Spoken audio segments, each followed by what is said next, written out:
सावन का झूला इस बार, सावन का झूला इस बार इतना बड़ा डालना जिसमें समा जाए संसार, जिसमें समा जाए संसार, जिसमें समा जाए संसार। सुप्रभात बच्चों। आज सुबह सुबह बारिश की मौसम है और इस मौसम में मैं आशा करता हूँ कि आप बहुत खुशहाल होंगे। और इस मौसम में इसी तरह के मौसम में हम घर में बैठे हुए हैं, बहुत सारी चीज़ें खेलते हैं, बहुत सारे खेल खेलते हैं, बहुत सारे किताबें पढ़ते हैं और कॉमिक पढ़ते हैं, कहानी सुनते हैं अपने दादा दादी नाना नानी से। तो ये सारे चीज़ हम देखे थे, पिछले अध्याय में हम पढ़े थे उसके बारे में और जाने थे कि बारिश के मौसम में घर में रहते हुए लोग क्या क्या करते हैं। तो यहाँ आप देख सकते हैं कि इस तरह का अगर लाइब्रेरी मिल जाए, इस तरह का किताबें मिल जाएं, तो हम तरह तरह के कॉमिक पढ़ सकते हैं, कहानियाँ पढ़ सकते हैं।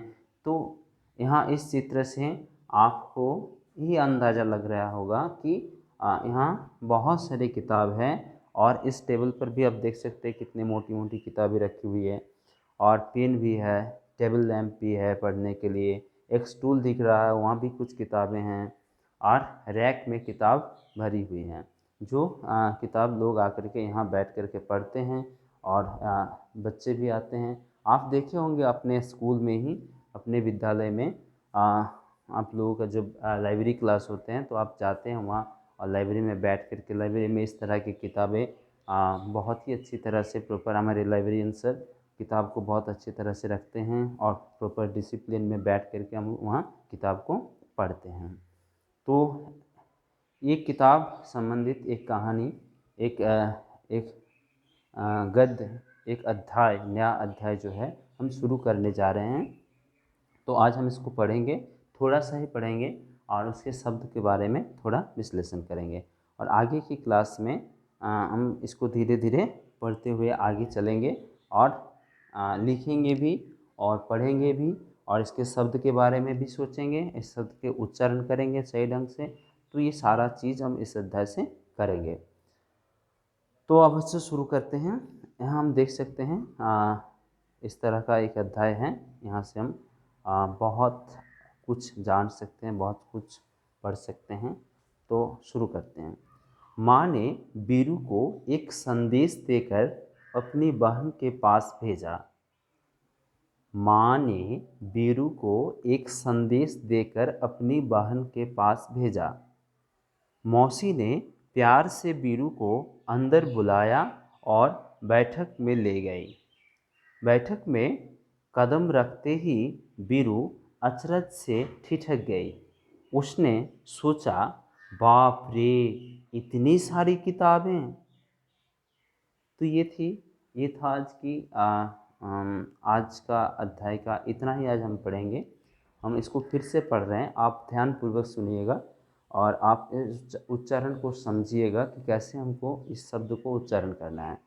माँ ने बीरू को एक संदेश देकर अपने बहन के पास भेजा। मौसी ने प्यार से बीरू को अंदर बुलाया और बैठक में ले गई। बैठक में कदम रखते ही बीरू अचरज से ठिठक गई। उसने सोचा, बाप रे, इतनी सारी किताबें।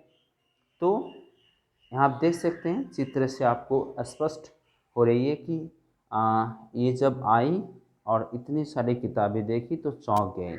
और जब हम चौंक जाते हैं तो इस तरह का सिंबल यूज़ करते हैं। इसको जब आश्चर्यचकित हो जाते हैं तो यहाँ हम देख सकते हैं इस तरह का एक सीधा लाइन और नीचे डॉट। बाप रे, इतनी सारी किताबें। तो इस तरह से हम इसको पढ़ेंगे।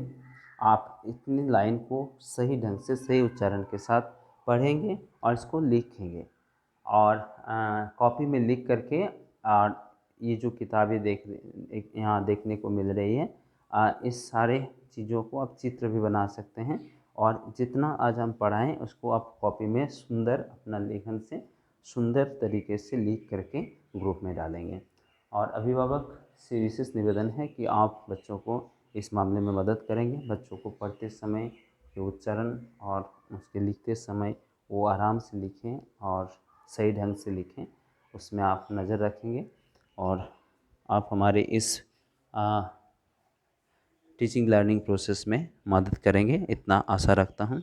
आज के लिए इतना ही। आगे की क्लास में हम अध्याय को आगे बढ़ाएंगे। धन्यवाद।